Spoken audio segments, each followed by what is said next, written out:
Boa noite, pessoal. Estamos ao vivo aqui no SEI de Campinas, na Avenida do Dr. Quirino 1856, a nossa casinha, o nosso espaço de devaneios, que é o nosso encontro Devaneios no Café.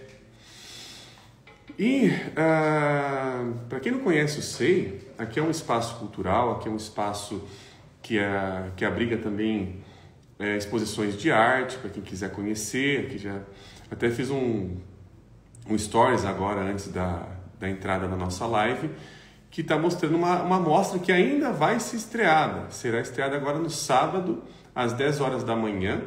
Então, quem estiver na cidade de Campinas, ou estiver aqui pela região e quiser conhecer essa mostra, está muito bonita. Eu já vi pelo menos uma boa parte dela aqui. Ainda tem algumas coisas sendo colocadas, sendo estreadas ainda. Mas ela está maravilhosa, viu? Quem quiser conhecer está convidado. Boa noite para a Nini Pompermaia, que está chegando aqui conosco, para a Flá Regina, deixa eu ver mais se tem alguém chegando. Boa noite, pessoal que sempre nos acompanha. E sempre falo, né, que o Devaneios no Café é um momento nosso semanal, que a gente vai ali discutindo, a gente vai ali pensando alguns temas, alguns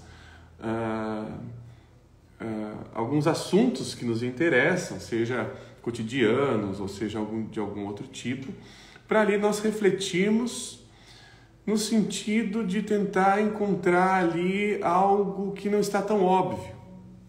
O Devaneios é para tentar achar ou para tentar articular, melhor dizendo, algo que não está óbvio naquilo que está sendo proposto, no que está sendo visto em relação a, sei lá, uma história, um mito ou um tema que nos atinge, né? A gente já conversou aqui sobre relacionamentos, amores, sobre casas, né? Boa noite para Ana Maria Biavati também, que está chegando, que acompanha nossos devaneios. E na semana passada, para quem acompanha aqui as nossas lives, inclusive elas ficam gravadas tanto no Instagram quanto no YouTube. O YouTube ela vai chegando um pouco mais tarde. E também elas estão indo para o Spotify, só que da maneira só de áudio. Não tem o visual dela, o visual é só do Pó Estupefato, que fica lá no Spotify. Aqui a Lisa falando que está lindo o spoiler da exposição. Está realmente muito bonita, viu? Realmente tem um quadro ali que ele particularmente me encantou bastante. Eu acho que é de um mergulhador. Para Pri Aguiar também, boa noite, que está chegando aqui. E a semana passada nós fizemos uma pequena introdução, começamos a falar um pouco a respeito de um mangá, de uma história de um mangá, mas tentando até recapitular algumas questões do porquê trazê-lo aqui para nós conversarmos. O mangá é este daqui, é o Utsumaki, para quem estiver vendo. Não, tá ao contrário, desculpa. É esse aqui. O Utsumaki, que pela tradução que eu encontrei, o Utsumaki é espiral. O significado é espiral. E aí Kuroso, né, que é a cidade onde acontecem todos os eventos do mangá, chama-se Redemoinho Escuro, Redemoinho Negro, alguma coisa assim, não vou lembrar agora. Bom, trouxe de volta aqui então o Utsumaki, porque eu tinha comentado na semana passada, se houvesse interesse, que vocês comentassem, que tivesse algum comentário a respeito de continuar este tema. E hoje, então, porque teve comentários, continuará o tema. Na semana passada eu não quis me aprofundar muito. Também hoje não vai dar para aprofundar tanto. No tempo não nos é favorável a isso. Também talvez nem mesmo o ambiente, porque se aprofundar ia para outras direções. Mas aqui é tentar imaginar um pouco em relação à proposta do Utsumaki, né? Eu trouxe ele para cá por conta de alguns fatores. O primeiro fator é de que a proposta do mangá inclusive, vários leitores, né, vários outros escritores comentam sobre isso. Tem um comentário bem interessante, que eu acho que é do Masaru Sato, que ele diz que eu acho que é ele mesmo, que ele diz que um mangá que é totalmente racional, lógico, ele não é interessante. E que o mangá, para ser uma obra apreciável, ele precisa ir para outras direções, não tão racionais assim. Ou seja, ele está ali usando de um pensamento mitológico. O mangá é uma forma de fazer um pensamento mítico. Que o pensamento mítico, como nós falamos na semana passada, tem a ver com o pensamento por imagens, que é diferente do pensamento por conceitos, o pensamento por ideias, né, como é que chama aquela palavra agora? Conceitos, ideias, por... me fugiu ela agora, depois eu vou lembrar. Mas é por esse caminho. Então, quando nós estamos lendo um mito, seja ele qual for, ele não, se a gente entendê-lo, eu acho que eu não lembro de quem é essa frase agora. Se não me engano, se não me falha a memória, é do Rogério Skylab, que é inclusive um artista bem icônico para quem o conhece. Que ele diz o seguinte, é uma frase bem interessante dele, que ele diz que se você entendeu tudo de uma poesia é porque não é poesia. E concordo com ele, que o pensamento mitopoético, ele não está interessado em estar sendo algo explicativo, dizer, isso é isso e isso e pronto, já está compreendido, entendido. Ele está querendo, na verdade, ser imaginado. E para que ele seja imaginado, ele precisa ter algum elemento que o propicie continuidade. O pensamento mítico é um pensamento, como diria Rainer Maria Rilke, inesgotável. Essa inesgotabilidade, eu estou inventando essa palavra agora, a respeito de alguma coisa intrigante, de alguma coisa que você fala e olha para ela e diz, puxa, isso daqui não estou entendendo muito o que é. Ela continua instigando, ela continua viva. Os mitos são vivos porque eles não são completamente entendíveis. A gente revisita-os, a gente tenta extrair alguma coisa deles, talvez aqui pensando em devaneios, não para que eles sirvam à vida, mas para que eles sejam um olhar outro para a vida, do outro lado da vida. Que esse olhar esteja perceptível acompanhante em relação às nossas vivências, né, e tudo mais. Então, é um trabalho. Aqui tem um comentário da Ana Maria, presta um trabalho à nossa imaginação. A imaginação nos presta um trabalho todo dia também. A imaginação nos incita a um trabalho. Claro que não um trabalho no seu sentido pragmático, mas um trabalho de isso fez alguma coisa comigo que eu preciso fazer algo, eu preciso me movimentar para saber para onde isso aponta, né? Aqui tem aqui um comentário da Alessa T. Marques. Sempre vi esse conto do Junjito como um símbolo de compulsão à repetição. Então, a gente vai ver aqui, aí é que tá, né? Porque aí o que acontece, Alessa? A compulsão à repetição é um conceito. É um conceito psicanalítico, é um conceito que já tem como uma perspectiva ali de um retorno de alguma coisa que foi estabelecida mnemonicamente, por aí vai e tal, uma busca de um prazer.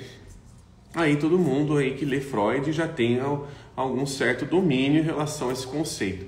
Porém, exatamente por conta do conceito já ser algo possível e até mesmo bastante usual, ele acaba reduzindo a possibilidade de nós relacionarmos, da gente olhar para o diferente muitas vezes, né? E aqui o biomédico Rafael estava vendo uma palestra da Nova Acrópole sobre mito, exatamente sobre isso.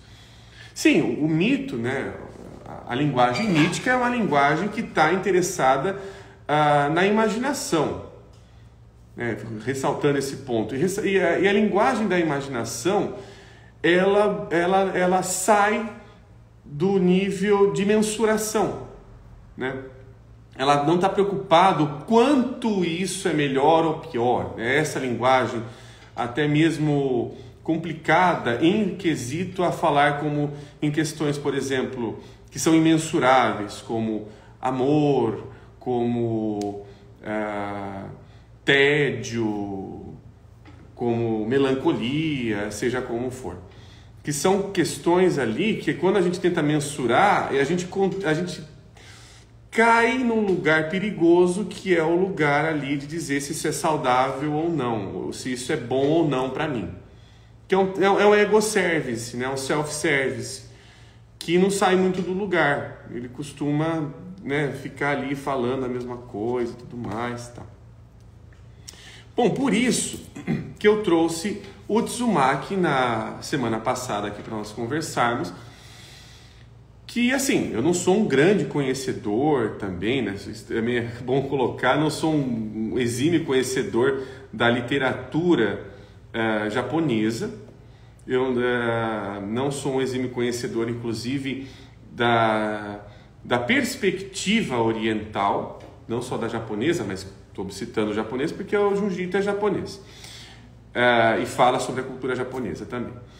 Porém, o que interessa, o que mais interessa em relação a este mangá é sua proporção. Ele toma uma proporção de ser difundido. O Uzumaki, a Tomy, aqui inclusive hoje eu estou com a camisa da Tomy aqui, para quem conhece o mangá, e também ia comentar isso, acabei esquecendo. Para quem estiver assistindo a live, tá, pessoal? Para quem estiver acompanhando aqui os devaneios no café, vai ter uma surpresa em breve para vocês, tá? Que tem a ver com essa camisa aqui, mas aí depois eu vou passar numa próxima live aqui. Então, para quem estiver assistindo, anotem aí, né, que aí vocês vão estar mais a par do que vai acontecer. Bom, voltando agora para o nosso, depois do parênteses aqui, voltando aqui para o nosso tema de interesse, aqui eu estava lendo um artigo, né, que está dentro dessa edição aqui do Uzumaki, da editora Tsuru, que fala que, inclusive, né, o Junji Ito, ele é um autor que ele instiga muito porque ele quebra a lógica ali do senso, vamos colocar assim, do senso da lógica racional, pragmática que a gente está colocando. Então ele é uma arte e ele tem uma linguagem mítica. E por se tratar de uma linguagem mítica, ela nos interessa muito, porque ela vai atingir a imaginação de alguma forma. Ela vai instigar, é como se a gente estivesse tentando conceitualizar e falar, tá, mas não é bem isso. Ela vai quebrando isso, ela vai deformando, que é basicamente o que aparece constantemente em Uzumaki, deformações. Para quem leu, para quem gostaria de ler, o Uzumaki fala constantemente de deformações em formas espiraladas, em espirais. É um terror em espiral. Bom, só para acrescentar também, como eu disse, eu não sou muito conhecedor da cultura japonesa, eu estou me interessando em algumas coisas agora, mas o que me chama a atenção também é o estilo de narrativa que o Junji Ito ele coloca. Porque você vai percebendo que dentro ali das histórias, são histórias que dá para ser lidas tanto com uma continuidade ou até mesmo separadas, né? Muitas vezes ali, você vai entendendo que a temática da espiral está acontecendo ali, você já saca que dá para ler aquela história de uma forma não contínua em relação à proposta ali do livro. E o que acontece? O Junji Ito, ele segue ali uma vertente de narrativa, desculpa, que ele vai desenhando, né, também, que é o Ero-guro Nansensu. O Ero-guro Nansensu é uma forma artística, inclusive acho que tem artigos sobre isso, que vão falar ali que é um movimento contra a cultura, em relação a como a sociedade japonesa estava na época, e que ali traziam-se elementos que estavam sempre sendo colocados ou destacados no sentido de serem retirados da cultura japonesa, que era o erótico, que é o ero, era o guro, que é o grotesco, e o nansenso no sentido de não ter ali uma lógica estabelecida, um padrão estabelecido, ou até mesmo uma forma estabelecida. Então ali se torna-se atrativa, né, para o escritor perceber que ali dentro desses elementos, o escritor assim, não, o contador aqui, o que está escrevendo aqui para nós, né, o Junji Ito. O atrativo que, para que a história ela seja interessante aqui, o interesse aqui não é que tenha qual que é o final do livro, qual que é a lógica que o livro está trazendo, qual que é a lição de moral e por aí vai. Ele não está preocupado muito com isso. Ele está preocupado em mostrar ou talvez apresentar através de uma forma geométrica, de uma determinada geometria, uma face possível para se ver o terror. Vamos lembrar que o Otsumaki é um mangá de terror, tá? Então é nesse sentido que nós vamos. Né? Aqui também tem alguns detalhes históricos. Ele começou a ser publicado, acho que em 1998, foi parar em 2000. Né? Ele foi sendo publicado em algumas revistas e tal. E aí ele foi parar em 2000 e foi compilado todos esses artigos aqui. Pois bem, agora apresentando um pouquinho da obra, para a gente falar um pouquinho sobre o que nós vamos ver hoje. O Utsumaki, ou espiral, ou espirais, eu não sei se está no plural também, porque eu não conheço muito japonês, vai falar a respeito de uma cidade, que é esta cidade Kurozu, e aí tem dois narradores, a Kiryu Suishi, se não me engano, que é o namorado da Kiri, que é a que vai trazer a narrativa. Eles estão vivendo num lugar onde todas as coisas, seja formas naturais, seja humanos, seja animais, seja construções, e por aí vai, e principalmente também o psicológico, que é o que nos interessa, estão sendo constantemente distorcidos. Só um minuto que a Rosângela chega atrasada, não muito, mas a live vai ficar salva, Rosângela. Fique tranquilo. Então aqui apresenta-se uma distorção.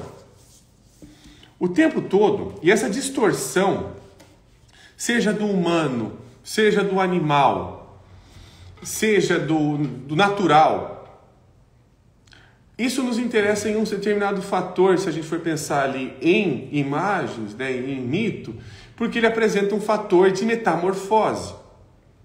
Ou seja, alguma coisa se transformando em outra. As metamorfoses, elas são atribuídas, inclusive, a uma característica do divino. Quem é o agente da metamorfose não é o humano. Não é aquilo, não é o... Em outras palavras, estou tentando fugir um pouco dessa palavra, mas vamos lá. Não é o ego, tá? Ou seja, não é a minha vontade própria, não é aquela coisa do tipo, que aqueles discursinhos que são até ofensivos, tá? Chega a ser ofensivo. Hoje em dia é um pouco complicado falar disso, mas tem que falar, não adianta. Chega ofensivo falar que você tem que ter força de vontade para, sei lá, arrumar um emprego, ter força de vontade para ir para academia, ter força de vontade para fazer não sei mais o que. Isso é ofensivo, porque isso é dizer, em outras palavras, que a sua vontade tem que ter um direcionamento pré-concebido e não descobrir aonde está a sua força de vontade, que ela pode estar em outro lugar, ela pode estar de uma outra forma. E isso, inclusive, negar que esses outros fatores que nós estamos trazendo aqui como fatores sobrenaturais, divinificados, né, que inclusive é bem característico das obras de Junji Ito, que o tempo todo o humano está sofrendo interferência direta de algum elemento sobrenatural.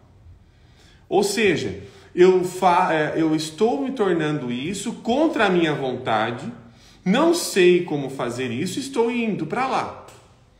Então, o que acaba acontecendo? Nesse sentido, nós podemos perceber ali que, inclusive, é uma característica bastante predominante, que é destacado, não só em Utsumaki, mas, por exemplo, Tomi, né, que é um outro mangá do Junji Ito, a questão do olhar.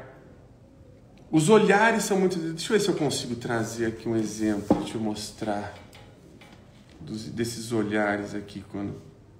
Esse aqui é um olhar bem característico aqui, do Junji Ito, que é um olhar de vislumbre, de fascínio e ao mesmo tempo de terror.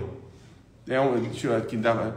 Quem tiver conseguindo ver, tá? Porque a live também vai ficar salva no Spotify, mas ela tá no YouTube. Ela vai estar no YouTube, já está no YouTube do Sei e vai ficar aqui no Instagram. Esse é um tipo de olhar. Aqui, ó. Vou trazer aqui. Olha só o terror. Como é bem desenhado também, né? Olha só isso aqui. Isso aqui eu abri uma página meio que aleatória aqui, até sei que historinha é essa daqui. Que inclusive é um cara que ele vai se tornando ali, nessa história aqui, ele é um menino, ele vai pregando peças nas pessoas aqui, aí chega um momento que ele sofre a maldição da espiral, ele morre atropelado, ele se enrola na roda de um carro aqui, aí ele ressuscita e vira exatamente aqueles bichinhos de caixa de surpresa que pula, tipo, espanta as pessoas. Ele vira exatamente isso. O que é interessante, tá? Porque isso acontece na grande maioria aqui dos contos das espirais de Utsumaki. Isso nos traz uma reflexão aqui. Deixa eu ver se eu tenho aqui algumas anotações em relação a isso. Esse daqui é um outro ponto, mas eu devo ter que vir para cá. Que é do Jean-Pierre Vernant. Hoje também trouxe uma referência diferente da qual eu costumo trazer. Deixa eu ver se eu tenho aqui. Eu tenho uma anotação aqui importante. Isso aqui Tá, tem uma anotação aqui, mas eu não vou falar sobre ela ainda. Tem uma fala É que eu quero achar outra coisa aqui. Deixa eu ver se eu acho ela aqui atrás. Eu acho que ela tá mais aqui para trás. O que ela fala? Só um minutinho, pessoal. Achei. Deixa eu ver se aqui atrás tem. Aqui é um ponto. O que nos interessa psicologicamente? Achei uma parte aqui. Por que nos interessa psicologicamente o medo, o horror, o terror? O que ele traz? Qual que é a psicologia do medo, em outras palavras?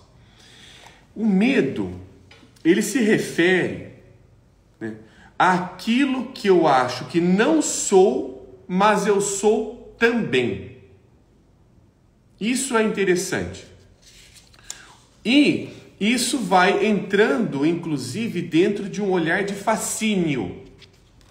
O medo, assim como o apaixonamento, são muito íntimos, são muito próximos.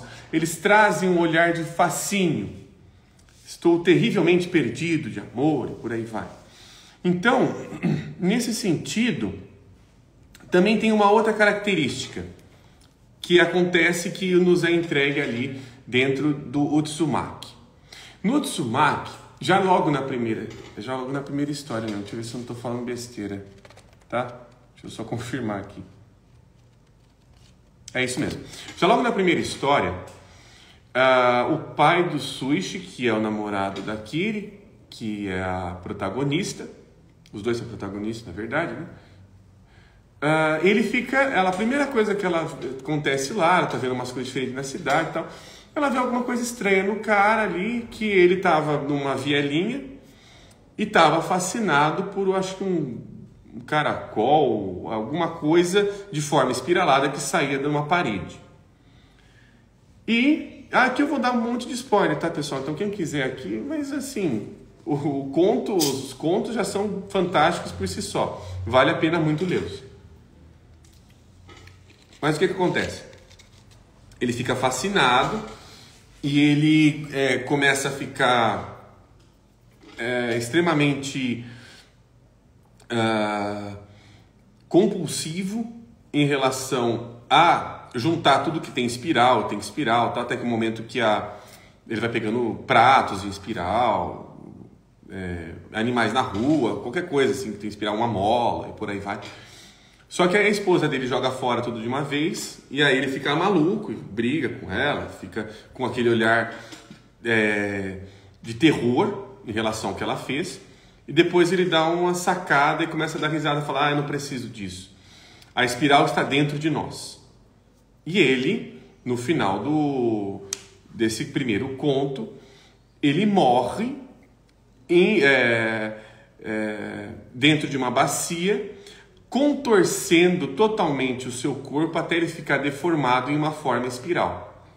Ele fica totalmente deformado.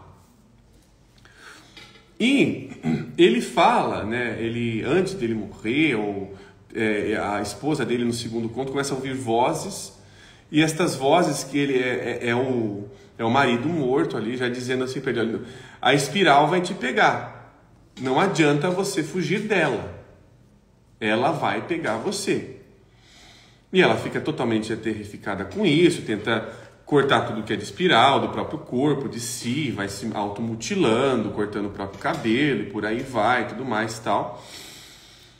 Tentando evitar que a espiral a tomasse, ela morre. Então essa, digamos assim, já é uma outra apresentação que a espiral traz. Não dá para fugir dela. Esse é um ponto. Isso é um ponto mítico que nos interessa. Ou até arquetípico, né? Se a gente for colocar numa outra palavra. O que interessa ali é de que tem ali dentro dos mitos, isso não acontece só em Utsumaki, mas o Utsumaki, isso aparece de uma forma bastante letal até. Porque ali todas as pessoas acabam ali sofrendo a maldição da espiral, vão se tornando ela, de alguma maneira ou de outra. Qual que é a questão mítica que está sendo trazida nesse sentido? É de que o medo não se mata. Eu não vou matar o meu medo.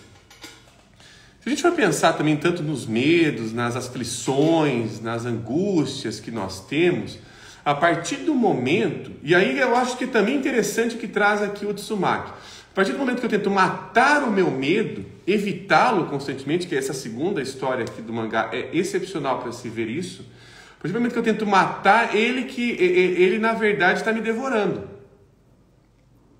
E o que ele está devorando? Ele vai devorando para que o tempo todo o meu olhar fique constantemente preso a ele.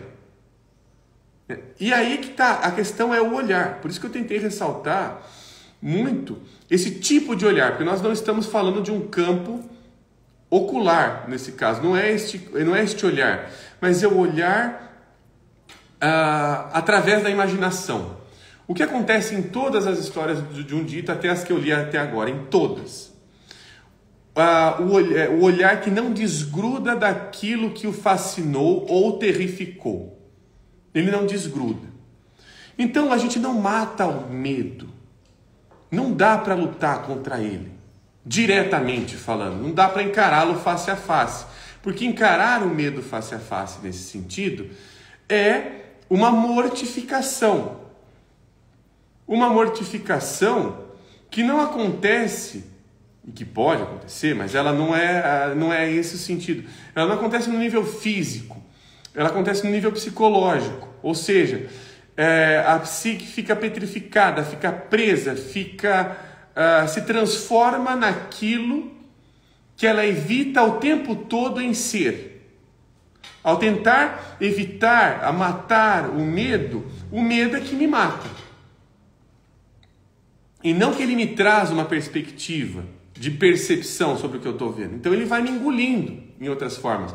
Porque também é isso que o Tsumaki traz, um engolimento. Né? Então, o que acontece? Se eu não mato o medo, a única possibilidade, a única também é complicada, mas uma possibilidade de se encará-lo, sem colocar a face na frente dele, é de despotencialização. Ou seja, o que é despotencializar nesse sentido? Ele continua ativo. Eu sei que eu tenho esse medo, só que não adianta eu olhar diretamente para ele, porque ele começa a dominar.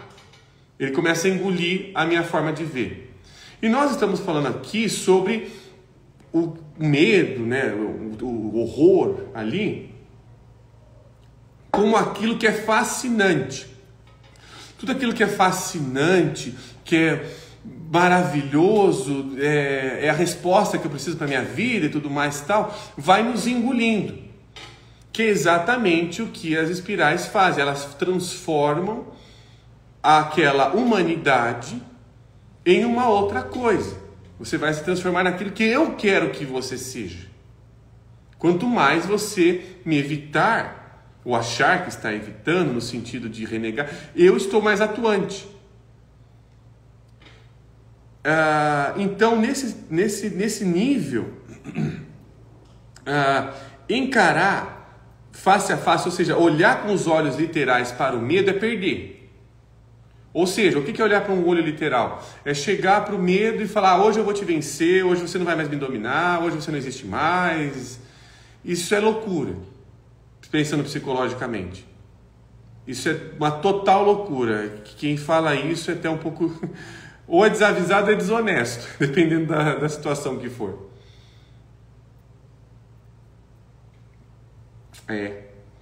Mas aqui tem um comentário. Deixa eu ver aqui. Tem um comentário da Nini. Deixa eu ver se tem mais algum.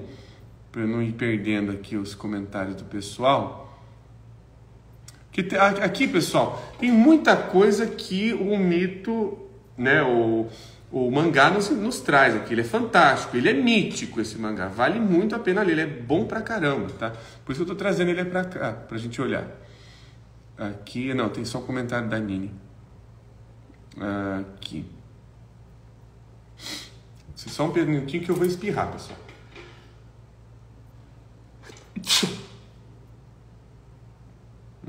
Passou. A Nini dizendo, ficar ansiosa por medo de ficar ansiosa. O tal do overthinking. A angústia que... Pera aí que eu vou ter que espirrar de novo.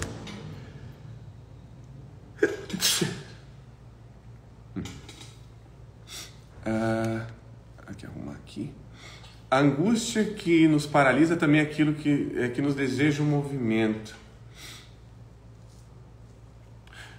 A angústia, na verdade, não sei se ela talvez deseja ser vista. Eu acho que aí, Nini, talvez essa questão da angústia, ela deseja ser vista, mas não com os olhos comuns. Que eu acho que é isso que o mito, o mangá nos traz também. Se você olhar com os olhos comuns, eu vou te enrolando. Eu vou te enrolando na minha. Eu vou te fagocitando. Eu vou te transformando naquilo que você também é, mas ao mesmo tempo a gente vai perdendo a individualidade. Isso também é uma coisa que acontece bastante em Utsumaki. As pessoas vão constantemente perdendo a sua característica individual. Elas vão perdendo as suas peculiaridades humanas. Elas vão se transformando em espirais, em caracóis, né? Até literais ali. E o que isso pode querer estar nos dizendo também é de que tem uma força,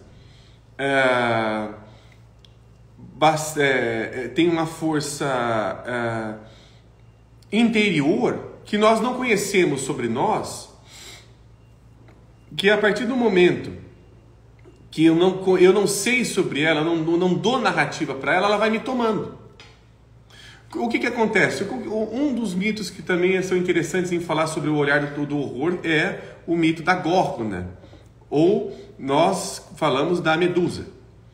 A Medusa, o que é interessante na versão do Ovídio, deixa eu ver se eu não estou meio enganado se é da versão do Ovídio, que eu acho que é. O que o Ovídio traz sobre a versão da Medusa é que antes do Perseu ir lá e cortar a cabeça dela, ela conversa, ela fala as suas origens, ela fala como é que ela como é que chegou a ser Medusa. E ela é Medusa também por uma maldição de Atena, que ela era discípula de Atena e ela foi raptada e foi estuprada por Poseidon, né, que é uma força ali marítima, e uma força masculina também, né? E ela é que sofre a maldição, olha só. Sim, ela vai perdendo a sua humanidade, ela vai saindo, né? O que acontece? Ela era humana e aí ela vai virando Górgona, ela vai virando o horror, ela é o próprio horror, porque ela é a visão que os gregos tinham, né, de uma distorção. É o humano se transformando em animal, é o humano se transformando em vegetal, é o humano se transformando em mineral, é o humano se transformando em máquina, e aqui o Tsumaki é o humano se transformando em uma forma geométrica. Aí tem um quinto elemento, talvez, interessantíssimo, se descaracterizando, né? A Górgona era descaracterizada, ela parece humana, mas ela ao mesmo tempo tem elementos outros. Inclusive a própria palavra monstro, tem de interessante na palavra monstro é que monstro é aquilo que mostra. O monstro é aquilo que de alguma forma nos mostra, talvez até nos revele algo que em mim eu não saiba. Algo de mim profundamente importante, terrível, avassalador, apaixonante, seja o que for, que eu não saiba de mim. Então o monstro traz essa seriedade mais profunda. Aqui, deixa eu ver. A gente está falando de uma monstruosidade, inclusive. Oh, meu Deus, esse negócio. É uma monstruosidade que ela não precisa. É o que também traz, o que é interessantíssimo, né, da gente extraindo as riquezas aqui do Tsumaki. Ela não precisa de um olho. Ela afeta por uma outra coisa, de uma outra maneira. Não é diretamente pelo olhar, ela afeta por algum contato, alguma maneira ali é uma maldição, inclusive. O que é essa maldição? Ela vai transformando, metamorfoseando as pessoas, a cidade, tudo naquilo o que é a essência da espiral. Aí a essência da espiral tem toda ali, tem vários artigos falando sobre isso, tem na internet. Quem quiser dar uma olhada, não quero entrar muito nisso porque já tem escrito sobre isso. A Flá Regina falando, não dá para matar aquilo que é constituinte em nós. Seria nesse sentido? Sim, é exatamente nesse sentido, Flá Regina. O medo, a raiva, a inveja, os ciúmes, o amor, a alegria e por aí vai. Isso nos é constituintemente humano. A partir do momento, esse é um ponto interessante, que também nos traz ali as histórias de terror, né? Pelo menos aqui que eu estou tentando trazer do Junjito. Não só elas, tá? Mas o que é interessante, a partir do momento que eu tento exterminar, tirar alguma coisa, de me matar esta coisa de alguma forma, ela volta ainda mais poderosa. Ela volta. Isso acontece na Tomi também. A gente pode fazer um seminário sobre não conta aqui sobre ela, mas eu vou pensar que a Tomi, ela tem várias complexidades ali também. Ela é uma súcubo, né? Ela é como se fosse uma súcubo. Mas aí a gente pensa sobre isso. Mas o que é que acontece? A espiral, ela não é o vento. Por exemplo, quando aparece aqui numa história tem um vento aqui que é formado de tornado. Tudo mais. A espiral não é o vento. Ela não é o caracol. Ela não é aquele círculo vai engolindo uma moça. Ali tem até uma imagem bem característica aqui do Utsumaki, não sei, um dos capítulos iniciais é uma espiral que vai engolindo uma moça. Ela não é isso, ela é tudo isso. E a sua maneira é exatamente, a distorção dela é tendo uma centralidade e ao mesmo tempo pegando o que é de fora e colocando dentro, e o que é dentro, né, e vai ali juntando, ou seja, não tem como sair. Ali é um labirinto. O Utsumaki fala sobre isso, é um labirinto que não consegue sair. A complexidade labiríntica ali da espiral é que eu vou sempre voltando para o mesmo ponto da onde eu estava tentando sair. Ou seja, quanto mais esse movimento literal é feito, mais distorcido fica. Mais distorcido fica. O movimento literal de querer sair, né? A moça quer sair da cidade, ou tentando achar outras formas. Só que o que é interessante é que nenhuma dessas formas ali é uma saída, nem por terra, nem por ar, né? Tentam sair como uma jangada e o mar engole, forma uma espiral, um redemoinho engole. Então, toda a natureza está tomada pela espiral. Ou seja, isso ali não é perceptível para os habitantes ou até para quem vai para Kuroso. A maneira espiral ela não está dentro de uma forma específica natural. Ela se apropria desta forma natural, apropria e coloca a sua essência nesta forma natural. Essencialmente, o medo é essencial. A partir do momento que a gente tenta evitá-lo, a gente também corre em direção aos braços dele. A gente se torna, muitas vezes, sem perceber.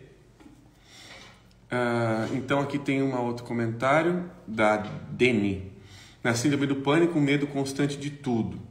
Sim, né, é um rapto. Né? No pânico há um rapto da psique, de alguma maneira. Mas aí você dá vários panos para mangas aí, né? A Nefilibata. O fascínio pelo assombro poderia ser também a representação de uma terrível iconografia de uma ética da lucidez. Tornar consciente talvez suas relações. Isso é por aí. Pegou. Então a gente está indo para o caminho certo na live, que ótimo. Porque exatamente isso. O Eroguro Nansenso é uma crítica também, se a gente for pensar nesse sentido, é uma contracultura dessa lucidez. Até mesmo dizendo que, né, o Utsumaki é uma maneira de a gente dizer a extrema lucidez arrasta você ainda mais para aquilo que você tenta evitar do seu próprio destino, talvez. Ou seja, a gente não vai deixando com que a nossa vida vá tendo ali uma proporção, a gente vai perdendo esse aspecto humano através mesmo de uma compulsiva lucidez. É possível se olhar dessa forma assim. A lucidez plena é uma loucura. É uma loucura hipnotizante. Extremamente hipnotizante. Eu não consigo pensar de outra forma. Interessante, belo comentário.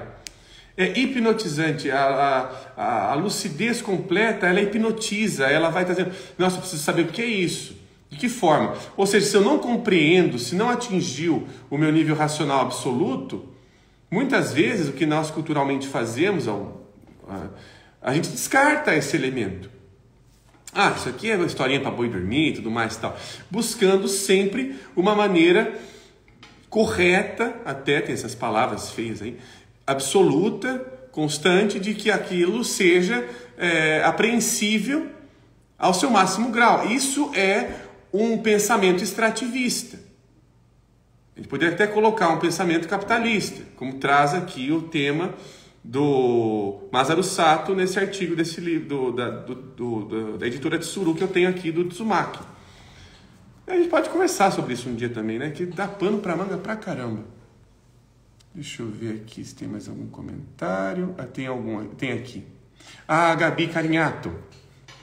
Em Utsumaki e Tomi, as emoções são tão incontroláveis e poderosas que ganham vida própria, se movimentam além dos limites mesmo. Sim, elas vão pegando essa vida.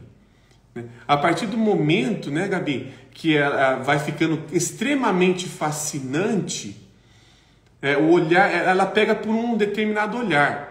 Tanto em Utsumaki e Tomi, todas as pessoas ali, você percebe que tem uma mudança, até mesmo da feição da pessoa. Quando ela vai sendo tomada ali pela maldição, seja pela Tomi ou pelo Utsumaki, ela muda a feição dela. Ela não consegue pensar em outra coisa. Ela fica extremamente fascinada por aquilo. É como se, ou eu vivo para isso, e óbvio, ela não percebe a pessoa, ela tomada ali por esse horror, né, por seja o que for, que ela está agindo de uma maneira que já não tem mais uma humanidade ali envolvida. Essa humanidade vai sendo quebrada, vai sendo até deformada. E ela precisa também ser deformada, porque senão ela não ganha ali uma perceptividade em relação a que eu estou servindo a um destino de uma outra coisa. Um belo comentário. Deixa eu ver se tem mais algum. Não. Então, pessoal, queria trazer algumas questões. Eu não trouxe muito das histórias do Tsumaki, mas aqui a gente vai se inspirando nelas. Eu queria trazer também, já que a gente entrou nesse tema, que era o que eu tinha pensado e proposto para hoje, que é a questão do horror. Isso aqui eu já falei sobre. Tem um comentário aqui, tá? Eu vou fazer um comentário, depois eu vou pegar um outro livro para a gente ir ali alimentando a nossa imaginação.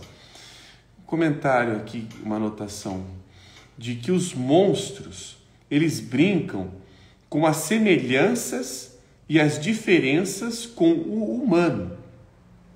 O que assusta é que são acrescentadas características humanas alteradas. Isso é o que assusta. Então, o que é uma monstruosidade é perceber que aquilo é e não é humano ao mesmo tempo.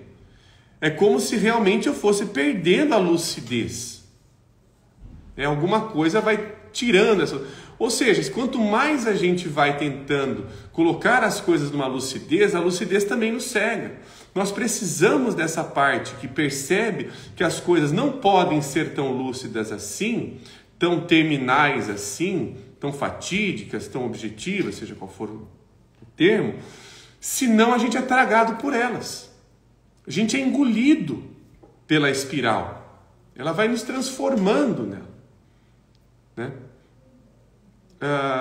Aqui a Nini comentando que é uma história de descidas. Não é só de descidas, viu, Nini? Claro que tem o capítulo final que fala sobre isso e tal, mas não é só uma descida, é porque ela está em todo lugar. É um aprofundamento. Sim, a espiral traz essa questão tal. Ela traz até se a gente for pensar numa questão labiríntica, ela fala sobre uma horizontalidade. Mas não é só embaixo não, tá? Ela tá lá embaixo, porque a própria história traz isso. Ela tá lá embaixo porque ela foi esquecida. Mas não é porque ela foi esquecida que ela fica só lá embaixo. Ela vai tomando as dimensões todas outras ali da cidade. Ela está em todos os lugares. Ela está em todas as formas. E, para a gente aqui, né, a gente está quase terminando a nossa live, eu não queria perder esses comentários que eu acho que são fantásticos, assim, uma sacada que não dá para deixar de fora de um livro que eu acho que é um livro essencial para quem gosta e quer se aprofundar em questões de mitologia, que é este do Jean-Pierre Vernant, dessa editora Unesp, A Morte nos Olhos, que aqui ele vai falar do papel particular do horror na mítica grega. Ele é um mitólogo, né, mais voltado para a mítica grega e tudo mais, Jean-Pierre Vernant.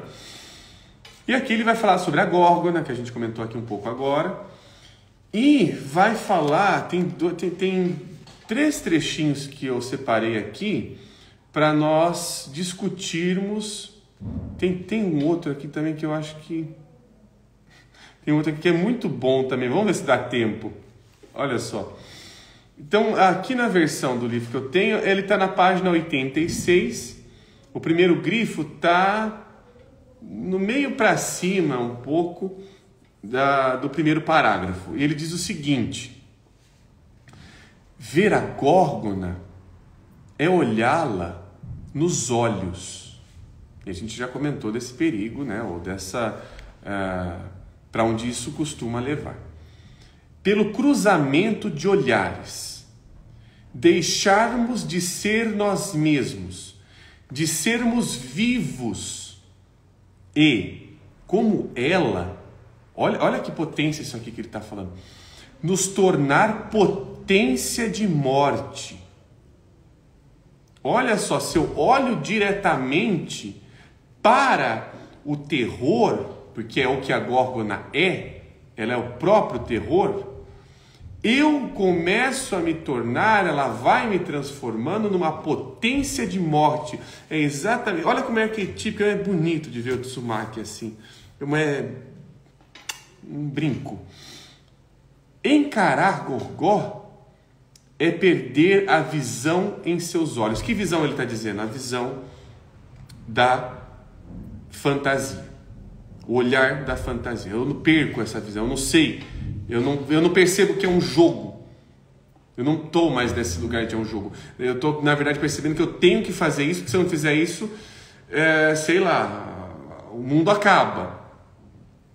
Isso vale para todos nós. É um nível em nós que pensa assim, que olha assim, que nos apresenta as coisas assim. É transformar-se em pedra cega e opaca. Né? É uma cegueira terrivelmente apaixonante e uma cegueira terrivelmente mortificante. Mortifica o quê? O olhar vivo, psicológico, de que é uma fantasia que eu estou vendo. Se é uma fantasia, eu não posso levar tão a sério assim, porque senão eu sou engolido por ela. Segundo grifo, já no terceiro parágrafo da página 86. No rosto da Górgona, opera-se quase que um desdobramento. Olha o que nós estamos falando. Pelo jogo de fascinação, aquele que vê é arrancado de si mesmo, privado do seu próprio olhar, tomado e invadido pelo olhar da figura que está à sua frente e que, pelo terror de suas feições e de seu olhar, se apodera dele e o possui. Ah, você tem medo de mim? Você quer me eliminar? Você quer? Então, eu que vou te possuir. Eu sou um olhar de fascinação. Então, se eu não percebo isso, se eu não tenho imaginação suficiente, ele me engole. É isso que ele está dizendo. Por isso que é importante a gente estar falando desses mitos, porque eles nos mostram isso. Eles nos ensinam isso. A gente perde esse olhar o tempo todo. É constante. É um fascínio. Seja, sei lá, pelo capitalismo aqui, que tem algumas coisas, mas é o tempo todo alguma coisa nos toma esse olhar. E aí o último grifo, que é o parágrafo inteiro da página 88, no final desse capítulo aqui. para complementar aqui a nossa... porque o Otsumaki traz muitas discussões, tá, pessoal? Isso aqui, a gente foi longe até, mas trouxe pouco daquilo que nos pode propiciar o Otsumaki. A gente pode continuar com esse tema, não sei se o Otsumaki, obviamente, porque senão a gente vai ter que ficar fazendo outras coisas, mas a gente pode pensar um pouco mais para frente, não agora, em fazer um encontro sobre a Tomi, se vocês quiserem.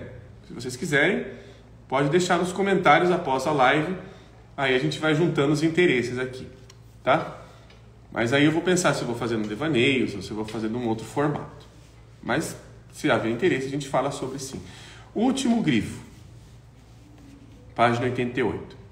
Olhar a górgona nos olhos é ficar cara a cara com o além em sua dimensão de terror. Olha aqui, o além. Nós não estávamos falando do sobrenatural, do divino. Então é uma outra dimensão. Estamos falando de uma outra dimensão que não está na dimensão humana. É nesse sentido. Cruzar o olho com o olho que, sem deixar de nos fitar, é negação do olhar. Receber uma luz cujo brilho ofuscante é o brilho da noite. Quando olhamos a górgona, é ela que nos transforma neste espelho no qual, ao transformar em pedra, ela vê a sua face terrível e se reconhece no duplo. A gente pode colocar espiral aqui também. A gente transforma em espiral, que é o que o Otsumaki nos traz. No fantasma que nos transformamos quando defrontamos o seu olhar. Ou, para expressarmos essa reciprocidade em outros termos, essa simetria tão estranhamente desigual entre homem e o Deus, o que a máscara da górgona oferece ao nosso olhar, quando ficamos fascinados. Somos nós mesmos. Quando ficamos fascinados, somos nós mesmos no além. Essa cabeça coberta de noite, esse rosto mascarado de invisível que, no olho da górgona, se revela a verdade da nossa própria figura. Essa careta é também a que aflora no nosso rosto para impor sua máscara quando, com a alma em delírio, dançamos ao som da flauta a bacanal de Hades. Que fantástico! Aqui eu vejo que o Jean-Pierre Vernant traz a essenciabilidade de como esta górgona, esse terror, essa morte nos olhos, nos domina, nos traz, ela nos engole. E ela vai fazendo isso através de um olhar fascinante. Esse fascínio não é possível de ser exterminado de forma racional, até mesmo porque talvez o racional é que o alimente e que o coloque. Ou seja, o mito sobre o horror de Otsumaki coloca que o nosso racional é uma tremenda loucura e que pode, inclusive, estar nos levando à beira de um colapso sem que nós percebamos. Então é uma outra coisa, a gente vai se transformando sem perceber. Olha que interessante, se a gente perde olhar. Inclusive, o que nos humaniza, uma das coisas que nos humaniza, é a própria tragédia. Freud percebeu isso, Jung percebeu isso também. A tragédia é humana, não é divina. O divino não sofre a tragédia. Ele não é desse plano. Bom, pessoal, já falei bastante por hoje. A gente conversou bastante. Eu agradeço muito que eu estou encerrando as lives sobre o Otsumaki. Queria fazer só 2 encontros para não ficar muito. Tem muita coisa, tá? Tem muita coisa sobre o Otsumaki que dá para ele aproveitar. Dá para pegar um dos contos e destrinchá-los, digeri-los muito bem. Mas eu queria trazer algo um pouco mais possível de ser provocante. Não sei se a live ficou tão difícil assim, tentei que não fosse. Mas ao mesmo tempo que provocasse a vontade de perceber esse olhar, deixa eu ver como é que isso aqui funciona. Sai um pouco do fascínio de querer as coisas muito racionais, que isso costuma nos tragar. Então, aqui a Flávia Regina falando muito bom. Eu agradeço, reitero também o convite, quem quiser uma live sobre a Tome, e quem está acompanhando aqui os devaneios, terá uma surpresa em breve sobre esta camisa que eu estou usando aqui, que é da Tome. Então, quem está acompanhando vai logo entender, que eu vou deixar só para o pessoal que assiste a live, tá? Essa surpresa é só para o pessoal que está assistindo a nossa live e que acompanha aqui os nossos devaneios. Muito obrigado ao pessoal aqui do SEI, ao pessoal aqui que nos acompanha, aqui a Rosângela também agradecida, muito obrigado. Quem quiser então que a gente fale posteriormente, daqui a um tempo, sobre a Tome, pode deixar nos comentários ao final da live, né, ela vai ficar salva aqui para todo mundo. Quem estiver assistindo, seja pelo YouTube, seja pelo Spotify, pode, por favor, se conseguir colocar no Instagram, me ajuda, porque aí eu consigo compilar os interesses. E agradeço muito ao pessoal que participou e até semana que vem no nosso próximo encontro. Falou, pessoal!